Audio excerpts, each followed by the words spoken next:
Miss হবে না আপনার পছন্দের টিভি শো। দেখুন জি5 অ্যাপে একদম ফ্রি। Hello sir. রোদ্দুর, হ্যাঁ বলুন।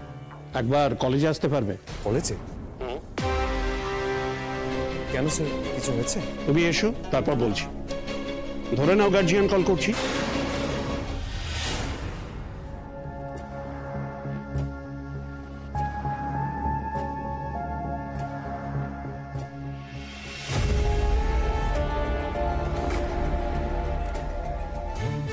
কি ব্যাপার বলতো? প্রিন্সিপাল আমাদের ডাকলেন কথা বলবেন বলে, আর এখন এখানে আমাদেরকে এনে। আমি জানি না কিছু না। তুমি যেখানে দাঁড়িয়েছ আমিও সেখানে দাঁড়িয়ে গেছি, কিছু জানি না। আমিও তো কিছুই বুঝতেছি না।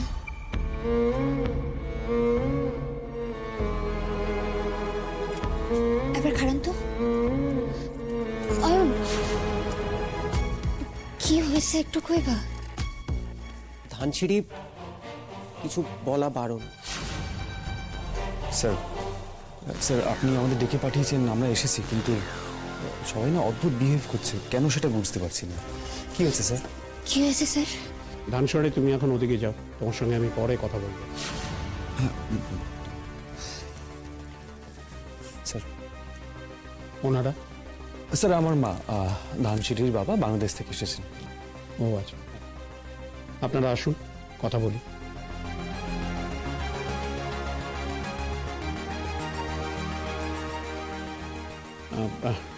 একটু এদিকে।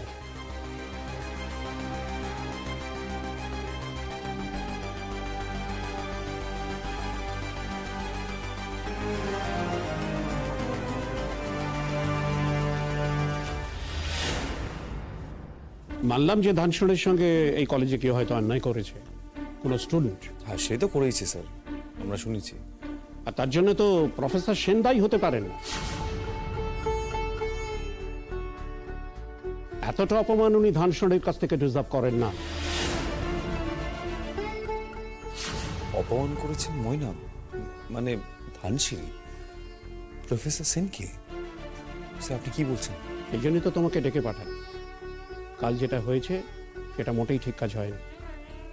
কাল ধানসরেই প্রফেসর সেনকে যা নয় তাই বলল। আসলে ওর ধারণা যে ওর এই কলেজে ভর্তি হওয়াটা প্রফেসর সেন পছন্দ করেন, উনি চান না। ওর ধারণা যে প্রফেসর সেনের ওর উপরে খুব রাগ, তাই হয়তো সকলের সামনে এই কথাগুলো বলেছে।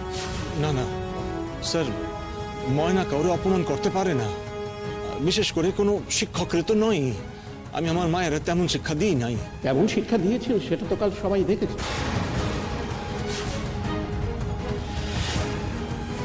কি অপমান করেছে ধানসিঁড়ি? বললাম তো কি কি বলেছে, তাও আমি মানতাম যদি ও কথাগুলো সুস্থ অবস্থায় বলত।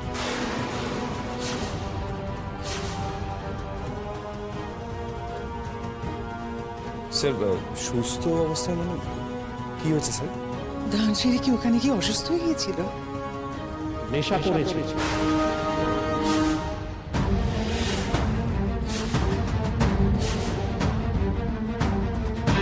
স্যার নেশা করেছিল ধানসিঁড়ি?